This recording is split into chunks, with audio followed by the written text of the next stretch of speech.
But there's a man named Bray as I guess, head of the Senate. Was that Bray? Is that the name, Bray? I mean, I'm sure that whenever his primary is, it's, I think, in 2 years, but I'm sure he'll go down. He'll go down. I'll certainly support anybody that wants to go against him. Well, all I can say is that primary season could not come soon enough. This is an absolute disgrace. This is the John McCain moment we had all feared. Except the difference here is it didn't come from one or two rogue senators. It actually came from the numerical majority of the Republican caucus in the state of Indiana tonight have officially betrayed you and everyone who voted for President Trump in that state by now rejecting the Republican redistricting map that we've talked about extensively. This would add 2 more Republican seats to the congressional majority nationwide. And they did so all the while basically giving not just a big FU to President Trump and JD Vance, but of course the entire MAGA movement. So I hope you're taking notes here. Now, it's worth noting that for a little while, this was looking like it was headed in a good direction. So months ago, the Republican state Senate in Indiana were really squishy about it. They said, we're not going to pass redistricting. And then Trump, JD Vance got involved. There was a lot of pressure. They were threatening primary challenges. The governor came out and told the state Senate, hey, you have to get your act together.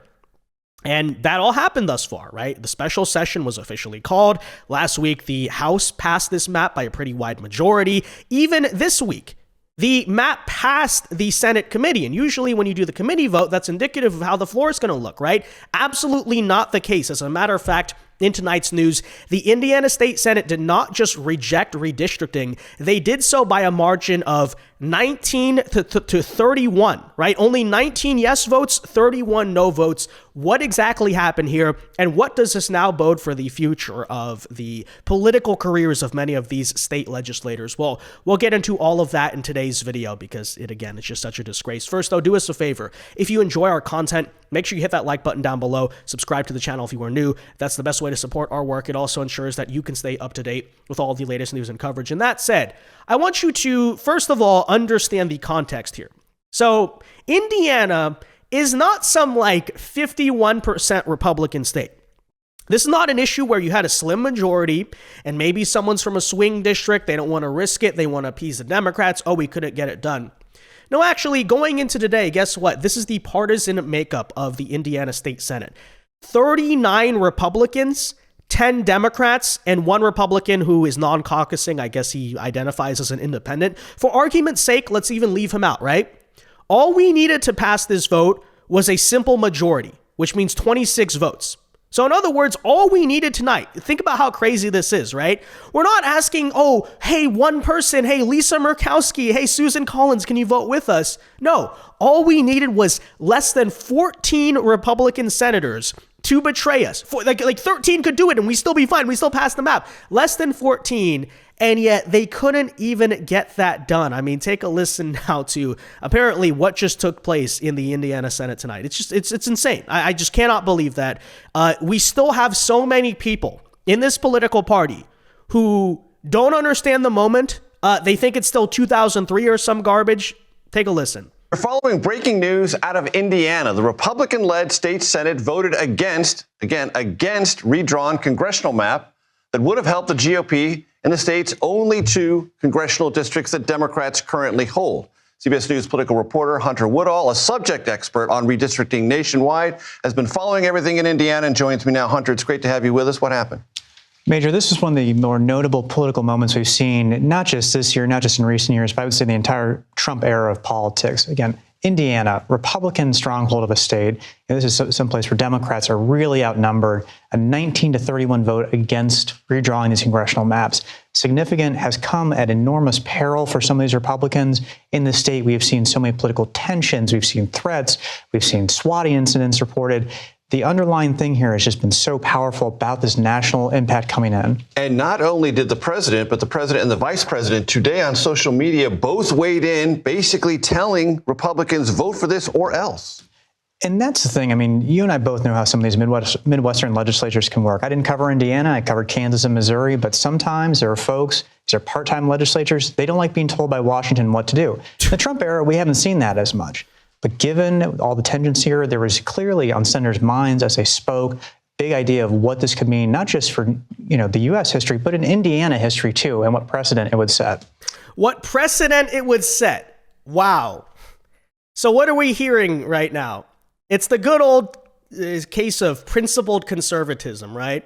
Oh, well, if we do something, then what if the left does it, partisan politics shouldn't triumph our principles. And, you always notice people who call themselves principled conservatives are usually like the Mike Pence types out there. And their principles actually don't really involve anything besides constantly losing to the left, right? That's their principle is to lose. Okay. So you can make that argument. I mean, I understand, I guess, if no one had redistrict, hey, we want to maintain a healthy democratic balance of power, whatever. Here's the situation, though, okay? Texas has already done, actually, let's go back, because let's not pretend like Texas started this fight. No, Democrats approached the 2020 census by gerrymandering very close to their ceiling, okay? They went crazy with that. Texas responded earlier this year by adding their 5 seats, as you know, but the Democrats responded, right? So California passed Prop 50. We're already in a nationwide redistricting war, okay? Other Republican states have been doing their own redistricting stuff. On the Democrat side, Virginia is currently in talks once their Democrat supermajority takes power next year about, redrawing their own map. So it's like, you can say, oh, the precedent this might set. The precedent's already been set. Okay, it's already there's nothing to save at this point. There's nothing to preserve. Yes, it is a power grab by both sides, but again, what principles are you preserving here? Do you want to win or do you want to lose? It's so ridiculous. The precedent. I mean, give me a freaking break, sir. That argument is so dumb. It's already started, right? But of course, as I warned when we started this whole redistricting thing, this is the only problem we're going to face. Because as I explained, actually, when it comes to the math behind redistricting, it favors Republicans. Why? First of all, we have more states in America and slightly more apportionment when you even break down by district than Democrats. But secondly, right, as I talked about, Democrats can threaten all they want that, oh, you gerrymander, we're going to gerrymander back. But they already did the majority of their gerrymandering that they really legally can.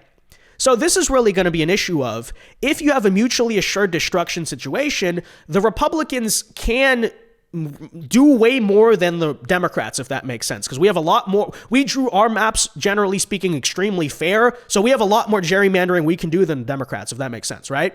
But the only stupid, idiotic way that Democrats might come out of the redistricting war having won is simply this right here, right? Republican cowardice. They refuse to do it. They're like, oh, our principles or something. And then the Democrats, obviously, right? You think they have these quote unquote principles? No, they're going to say, oh, wait a minute. You guys already started this war. We're going to finish it. And then they come out on top. Like, as usual, right? The conservatives somehow, what's the saying? Snatch defeat from the jaws of victory. That's exactly what's going on here. Totally disgraceful, right? And then these state lawmakers are going to sit around and, we've talked about it. They made these stupid cringe statements like, I won't be told what to do by Washington. Oh, yeah, you're so principled for that. Do you want a medal for that or something? But here's the thing. You're not being told what to do by Washington. You're being told by your own voters, right? How deep red is Indiana? How much did it vote for President Trump? There's your freaking answer. It's that straightforward. But anyways. And I saw one of the Republicans who were opposed to this saying, look, we have lines, we drew them for a reason, and we'll let the voters sort out what they want to do with who will be the congressional majority in 2026 based on things we agreed to before. We don't need to change the lines just because the White House tells us to. And that's the thing here. I mean, other states have already done it. Okay, by the way, Indiana Republicans, you want to do this in a principled way? Sure, fine. Why don't you do a Prop 50 like California, right? Why don't you put it on the ballot then? You could do that. They won't do that. No, because they want to keep their own lines in place. Interesting. So we care what the voters are going to decide, but we're not going to do the referendum like California. We're just going to keep it in place. Oh, yeah, sure. Very convenient, man. There's been this concern amongst Democrats and Republicans, is this just a race to the bottom? One Republican state redraws lines, a Democratic state answers. Back and forth, back and forth. Because the Democrats don't care about a race to the bottom, do they? They're happy to stoop as low as they possibly can. They just elected Jay Jones, but the Republicans should play fair. We should preserve our principles. Our principles of what? I don't even know. What are the principles, by the way, here at stake, right? I don't even understand that. we want to have fair or equal representation or something. Is I don't know. Is that what like the National Review, was that what William Buckley wrote about like 60 years ago? Is gerrymandering? What are you even talking about? You know, like and like even to the neocons, we're not asking you to raise taxes or something. We're not asking you to like defund the military or be tougher on immigration. It's literally something so simple as like redistricting, you know?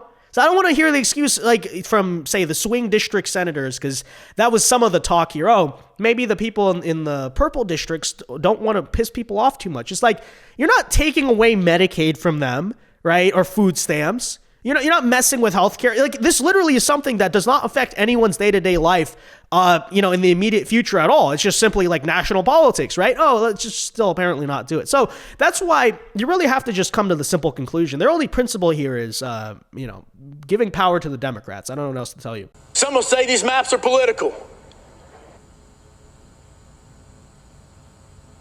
Let me be clear. You're damn right they are. Political policy is political.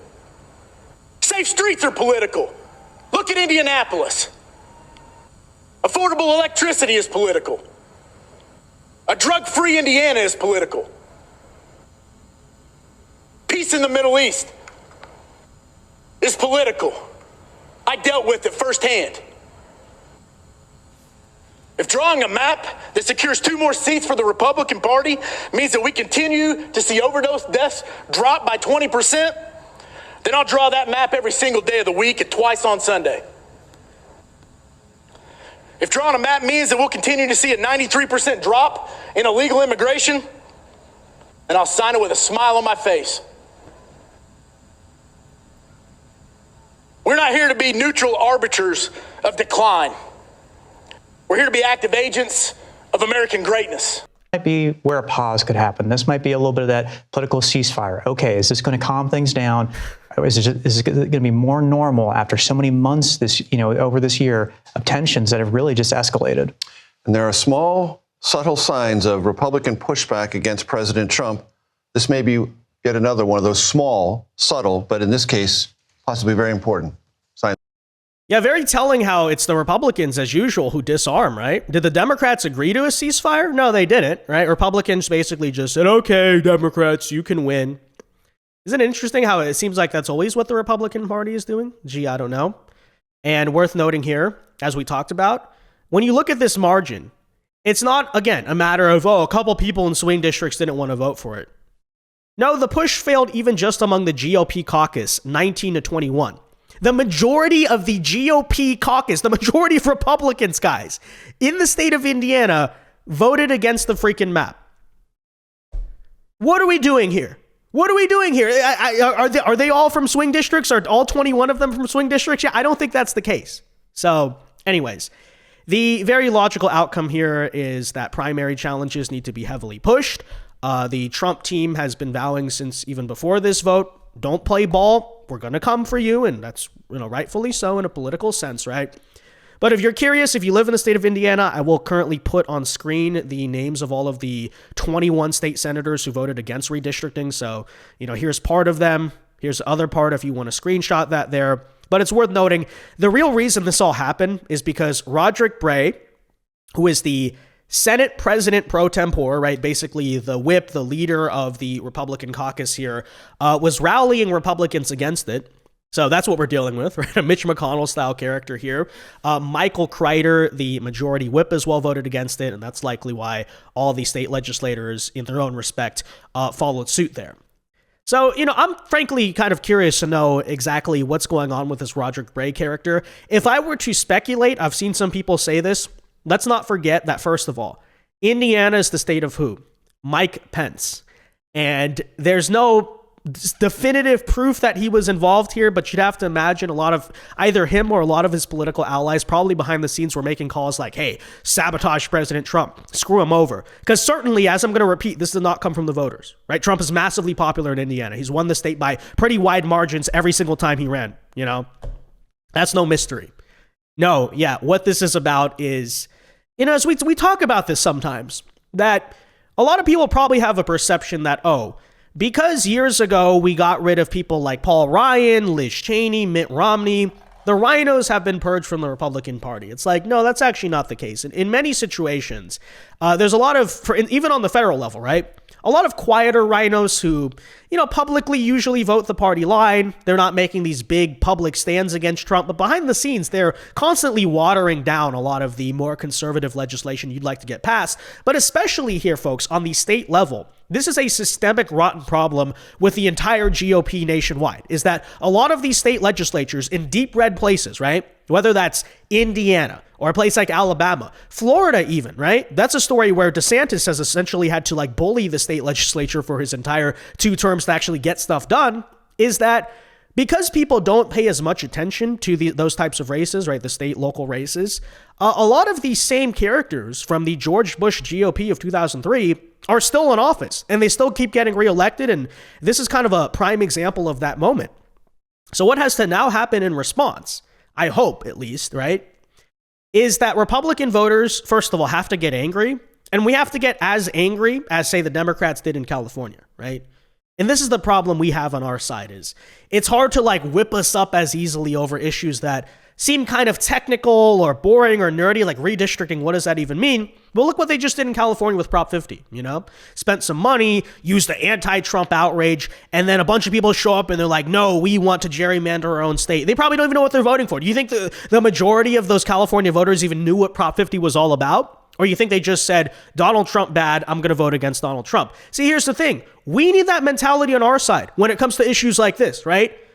That's really my concern, I will say, going forward, is that as much as I want to go out here and say, primary all these people, and by the way, that's my actionable response, in contrast to Candace Owens, as we talked about in the last video, I'm telling you to do something. I'm telling you to support the primary challengers against these people, not just sit out the election or be like the GOP sucks. No.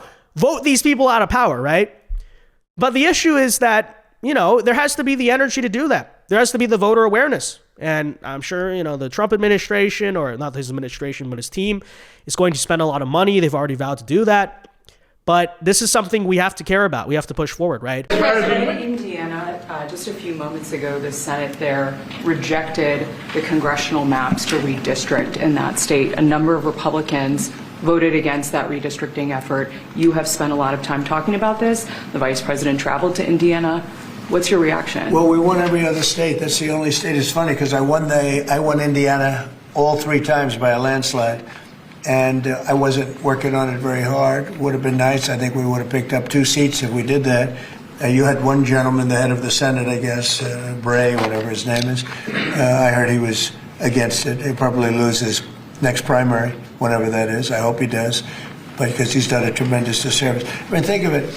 It's a great place. I love the people there. They love me. We won in a landslide all 3 times. Got tremendous votes. I got record votes. And then there's no reason for doing that. And the Democrats do it to us, so I can't imagine that they do it. But I wasn't very much involved. But there's a man named Bray, as head of the Senate. Was that Bray? Is that the name, Bray? I'm sure that whenever his primary is, it's, I think, in 2 years, but I'm sure he'll go down. He'll go down. I'll certainly support anybody that wants to go against him. JD Vance has pointed out here. Well, actually, let's read first the statement of Donald Trump Jr., because I think it's pretty well put. If Indiana Republicans side with these never-Trumpers to do the dirty work of Democrats, I'll be spending a lot of time in Indiana next year campaigning against every single one of them. P.S. These RINO consultants sabotaging MAGA need to be rooted out of the GOP. JD Vance here points out that Rod Bray, the Senate leader in Indiana who we just spoke about, has consistently told us that he would not fight against redistricting, while simultaneously, as you could clearly tell, whipping his members against it. That level of dishonesty cannot be rewarded, and the Indiana GOP needs to choose a side. Well, ladies and gentlemen, they have chosen the side tonight, and you obviously know it is the side against you. Now, furthermore, I like to point out here, another problem we might have on our hands is that, as America First Insight notes, Indiana has open primaries. So what does that mean? It means that no matter what the party is, in the primary system, you can cross over and vote for whoever you want, regardless of your political registration. So as they note here, among the 21 registered Republicans who voted against the map, Democrats will likely vote in the primaries to ensure all 21 remain in office. To which I say also to Indiana, you know, you're a super Republican state. What do you do? First of all, why do you have open primary systems to begin with?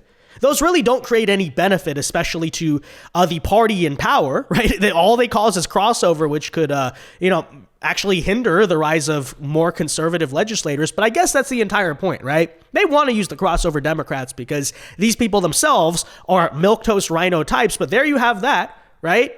And look, let me say, this can be defeated, but it can only be defeated if, like, the entire Republican electorate in Indiana next year knows what is happening and knows who they're supposed to vote for, right? High voter education is going to be necessary, which again, I say is a problem, right? With Republican voters. Turnout's a problem. Voter education is a problem. And these hurdles are like very high to climb because, again, for whatever reason, our people have a hard time like getting angry. You know what I mean? Getting angry or caring too much about this stuff. So that's why we're going to bring attention to it. We obviously are in this video.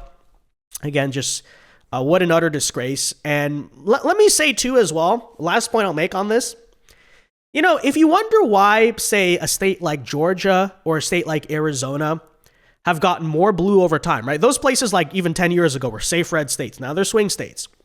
Whereas a place like Florida, magically, it's actually, you wonder, right? In the span of like 7 years, how did it go from a genuine swing state to this Republican stronghold? It's actually very simple because you make your state more conservative by governing more conservative. You make your state more Republican by governing more Republican. What do we mean by that? Well, you know, there's a lot of praise constantly of the state of Florida and how it's this amazing right-wing paradise. But how did that happen? It's actually not a mistake, right? So Governor Ron DeSantis barely won re-election in 2018. It was extremely close. So at the time, it was still a full swing state. But as you know, during COVID, what did he start to do? Even, you know, he's actually taking a huge political risk when you think about it. But as the Republican governor during COVID said, essentially, more or less, right, my state is open, or it's going to be significantly more open than other places. He was aggressive. He was a hawk all about it. What did that do? It incentivized a lot of Republican voters to move to his state, and frankly, a lot of liberals to go out. Same situation with a lot of the anti-woke, anti-critical race theory, anti-DEI policies, a lot of the education reforms, right? That's what happened with Florida. A bunch of liberals left, a bunch of Republicans came in. Why is that? Because the Republican governor in that state intentionally terraformed the place to basically, you could say, be unlivable for liberals and like a massive paradise for conservatives because they're just warriors were fighting. And, you know, now it's the case in the state where I currently reside that the Democrats are basically demoralized. Like they're just broken by the whole thing, you know? So what point am I making here in Indiana? Well, I think as simultaneously, when you look at places like Arizona, like Georgia, what you have there is several decades of this very type of leadership, right? This kind of sleepy, neocon, milquetoast, whatever. They didn't care as liberals were doing the opposite. They were coming in, terraforming the state. They were, taking advantage of things. The conservatives never made a conscious effort. Let's stop the liberalization of our state by basically saying, no, liberals, you're not welcome here. Let's be way too nice to them. Let's be way too tolerant. And of course, what happened over time, right? They started to take over. You could argue as Brian Kemp kind of in the past 2 years got a little more conservative on things that, you know, maybe that helped a little bit with the 2024 results. But I'm still going to say, right, this is the problem. So Indiana, that's the last warning I'll make to you is you might think what you're doing now is, oh, it's good for the principled conservatism. No, this is how conservatism dies. You know, it dies by saying, oh, we're not going to play to win because we want to be principled. Okay. The left who are like evil, cynical lunatics, you know, as you probably should have seen on September 10th, 2025, by the way, are just going to say, okay, oh, really? You're going to make it this easy? Okay, let's keep running up the score then. Utterly disgraceful. Anyways, that said, let me know your thoughts. Be sure to leave a like on this video, subscribe to the channel if you are new, and until next time, God bless and peace.